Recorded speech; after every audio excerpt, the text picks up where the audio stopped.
should I say howdy? Howdy. Are you guys ready to have some fun? Yeah? Okay. Today's session is called Your Deck Sucks, the pitch that raised $18 million in the current climate. There is a QR code that if you want to ask questions at the end, we'll have some time for some Q&A at the end. Not a lot of time, but some time. I will be doing a presentation, so you'll need to scan it now, because I'm going to change the screen in like 10 seconds. While you guys are doing that, I do have a question. Of the folks in the audience, how many of you guys are founders? Can you raise your hands? Ooh, yay! This is going to be fun. Okay, y'all good? All right, howdy. This session is called Your Deck Sucks.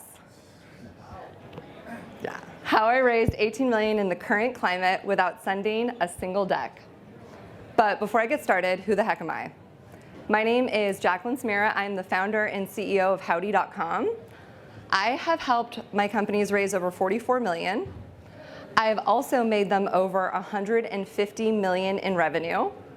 I've led growth for 3 successful YC teams, and my current company, Howdy.com, was recently valued at over $100 million. And I'm here to say, your deck sucks. How do I know this? Because it probably looks something like this. Whereas the standard fundraising deck, where it has 8 to 12 slides, where you have your title page, your problem page, your solution page, your market opportunity page. I mean, you guys, this looks familiar, right? You have the business model, you get the traction in there, competition, future growth, team, and then of course what you're fundraising, which is literally the same thing companies have been doing for the last 2 decades. The last 2 decades. YouTube did this, Dropbox did this, Uber Cabs did this. We've been raising money the same way since before YouTube. Before YouTube. Is anyone here old enough to remember the internet before YouTube? It was wild. It was wild. But it's 2023, y'all, and we connect with people differently. I knew you were trouble when you walked in. So you put me down, put me down, put me down, put me down, put me down, put me down, put me down. You put me down, put me down, put me down, put me down, put me down, put me down, put me.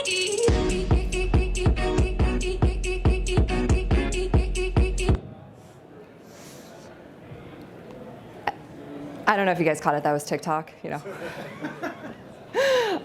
So we've changed the way we connect with each other. We're online, we're talking to people, we're doing videos together, we're doing content with each other. We've changed the way we connect with each other. We said goodbye to the top 8, and yes, this is a MySpace reference. So if y'all don't know that the top 8 was MySpace, then I'm way too old to be up here. But we're now saying hello to fast video first connections. And VCs are not mythical creatures. They're just like us. Well, kind of. They have a lot more money, usually. It's time to update the way we connect with them. But before we do that, let's review what's currently happening in the world of fundraising. Outside, it being a total dumpster fire, of course. Let's review what founders have to do to raise money. Right now, the first thing all founders do is they create a pitch deck. And they spend countless hours crafting the perfect 8 to 12 pages with some variation of this. And then they spend more countless hours building VC email lists, creating email sequences, creating connections on LinkedIn, asking for meetings, asking for referrals, asking for introductions. And then after they do all of that, that's then when we start the fundraising process, where we hopefully book our first meeting with a fund, which is usually with an associate or a principal, and that principal is there to vet us. And usually they say, okay, great, send me your deck. And then of course we send the deck. And then the founder sends countless more emails. And then they have a million spreadsheets for follow-ups. And others use some fancy CRM tool because they think maybe it's gonna give them an edge. And little do they realize, their actions are the same as an entry-level sales development rep. And there's nothing wrong with that, but it's literally the same. They're emailing, They're waiting, they're calling, they're connecting, they're following up. They're emailing, they're waiting, they're calling, they're connecting, they're following up. And on it goes. That's me on LinkedIn, that's my background. It's all in sales or growth. And the one thing that is consistent in every industry, no matter what kind of deal you're doing, is you need leverage. And this whole process, where you email, you send the deck, you wait, and you follow up, gives you no leverage. So let's go behind the scenes and see what's really happening in a VC deal flow. Visualize this. Now, you guys don't have to visualize this because most of y'all are founders, but let's visualize this. You're a founder. You did all the work I just mentioned, and you finally nabbed a meeting. And that meeting went awesome. And the associate or principal at the fund says to you, "This is awesome. Please send me the deck so I can pass it along. Bob is going to freaking love this. I'm so excited, to the moon," or whatever lame thing that is said. And you get excited, and you send them the deck, and you think to yourself, that went awesome. They love me. They're gonna give me gobs of money. And you tell your mom and your bestie, you have this one fund interested in investing. But you couldn't be further from the truth. Because unless you had a partner in the meeting saying exactly this, how much are you raising? When are you closing? Do you have a lead? Okay, we want a lead and give you $5 million. No one is currently planning on giving you shit. And I've been in enough of these fundraising calls to know that that is exactly what they're going to say when they're about to give you money. But even when they say that, that's still not a done deal. You've just passed the first hurdle. So let's go back to the story. So you've had your meeting, you followed up promptly, and you sent them the deck. But guess what? Now everything is out of your control. They have everything they need. They have your deck, they have your pitch, your message, your desires, your future in their inbox. You have no leverage. But let's just say the principal you spoke to does like what you're doing and is excited about your company. So he forwards the email to his partner, Bob, and says, "Hey, you gotta check these guys out." And then Bob opens the email on his phone during a committee meeting that he's bored as fuck at and skims through it. And Bob thinks to himself, yeah, that looks interesting. And then Bob goes on his merry way because Bob has a million other things going on. Did your 8 pages move Bob to the point of action? Did that problem solution blow his mind? No. Because it was sent in the most tired way possible. A boring, uninspired deck that they've seen a million times since the dawn of venture capital. So let's do an exercise. I want y'all to get out your phones. We're gonna do a lot of QR things here today, okay? Get out your phones and scan this QR code. What I want you to do, it's gonna be a deck. It's gonna be the deck for my company.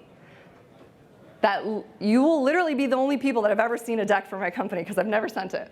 But it's the deck for the company, and I want you to look at it. And then when you're done, I'm gonna give you a couple minutes to look at it. When you're done, look back up at the screen so I know we can go on.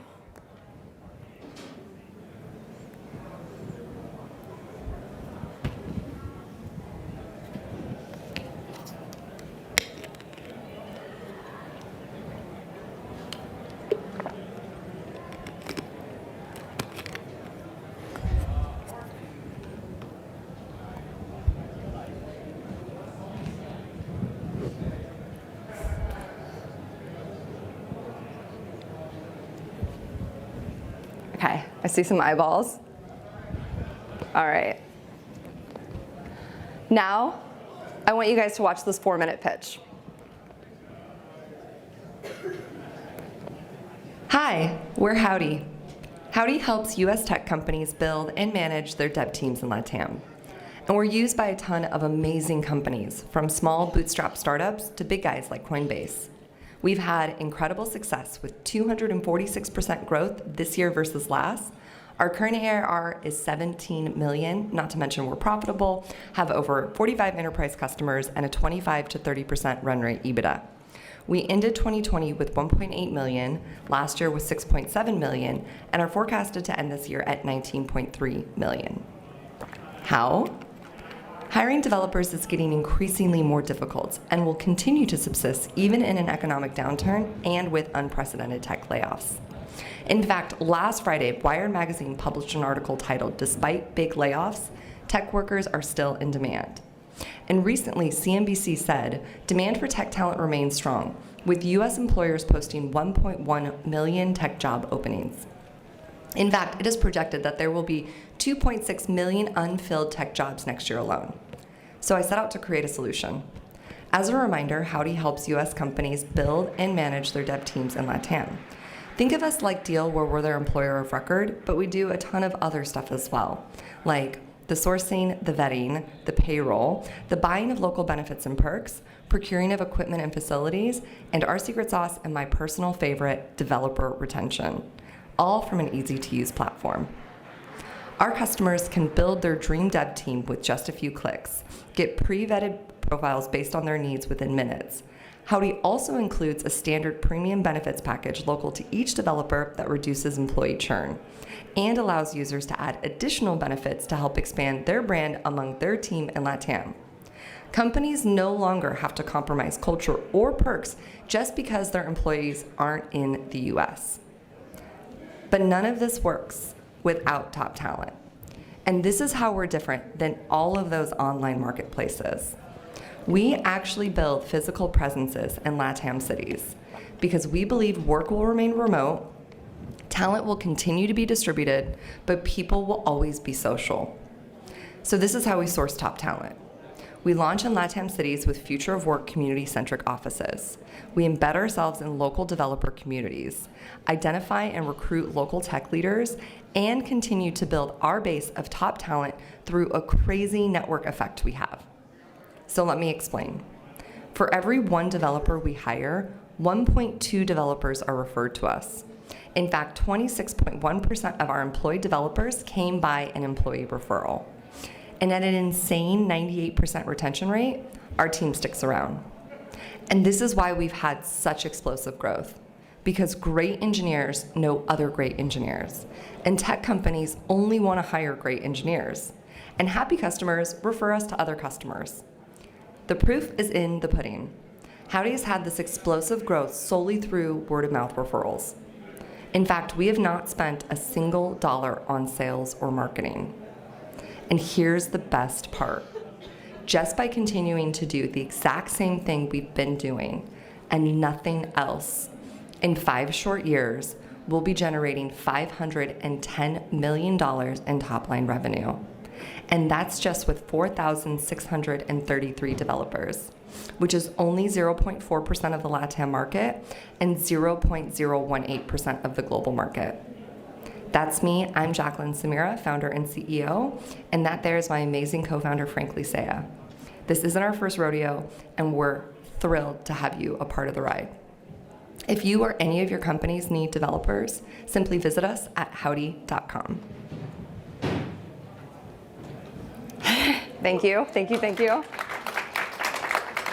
So here's the crazy thing. While that was only 4 minutes, it gave you a tremendous amount of knowledge. And when I sent the deck that I actually made to make this story, here's what I observed. You guys opened your phone, and the first thing everyone did, like a good chunk of you, was you immediately scrolled to the bottom. You look at it, and you scroll to the bottom, and then you scroll back up. And then you get selective, and you pick the one you want to zoom in on. But what you're doing is you're deciding how you want to interpret my company. And that's what I observed when I was looking out at the audience. I also saw some people, I saw you go to Twitter. I saw a couple other people not necessarily look at my deck, which is fine. It's totally fine. That's normal. But this is crazy. When you watch the video, over 95% of you had your eyes on the screen the entire time. I was actually even getting bored part of it, and I was looking out in the audience, and I noticed like no one was like trailing away. It was really amazing to see. So ask yourself, of those two versions of the exact same company with the exact same message, with the exact same everything, which one would you be more compelled to talk to? And this is exactly how I raised $18 million recently. You saw exactly what I shared with every investor.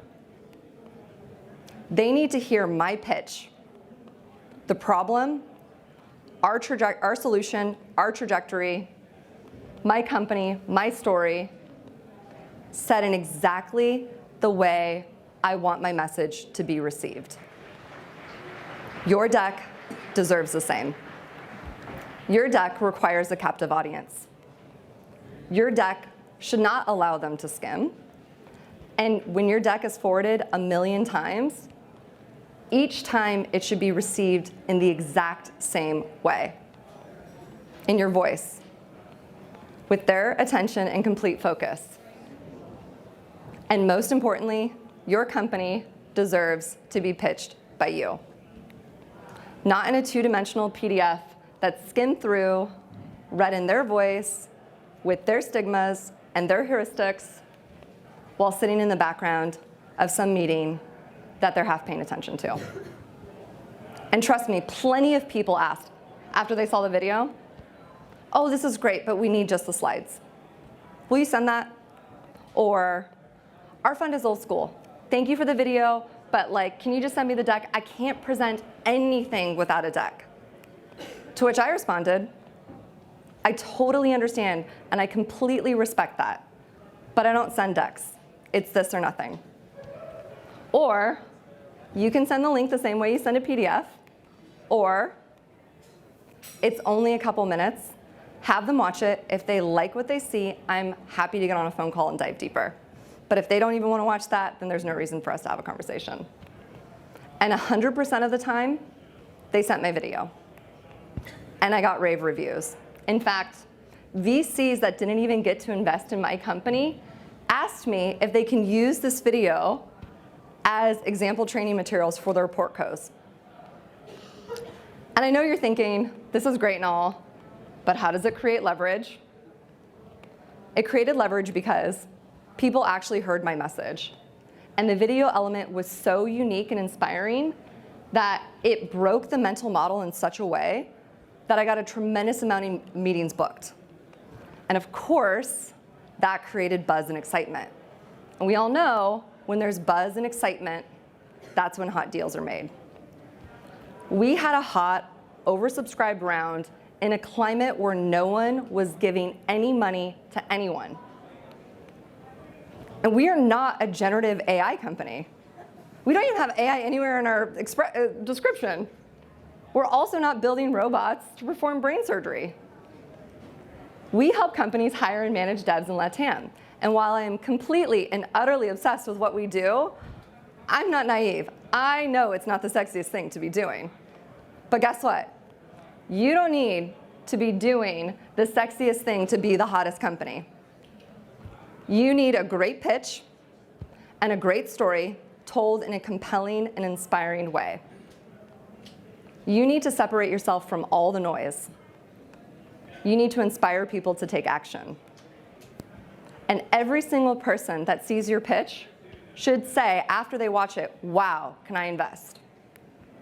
And if you can't make a 2 to 4 minute video that wows everyone you show it to, then you need to throw it away and start over. So if you want to know exactly how I created that pitch video with just the software that comes out of the box on a laptop, at the end I'm going to have a QR link and I'll send you a little how-to guide. It's very, very simple. And once you learn how to do this, and I've helped you raise gobs of money, please don't forget about me. And I'll help you build the best darn dev team at Howdy.com. Thank you.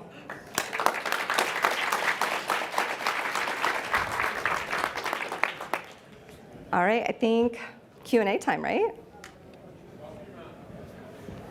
Now suddenly VC gets so many videos. Yeah, I know. Now it's VC. It's only going to be videos. They're like, I can't do this.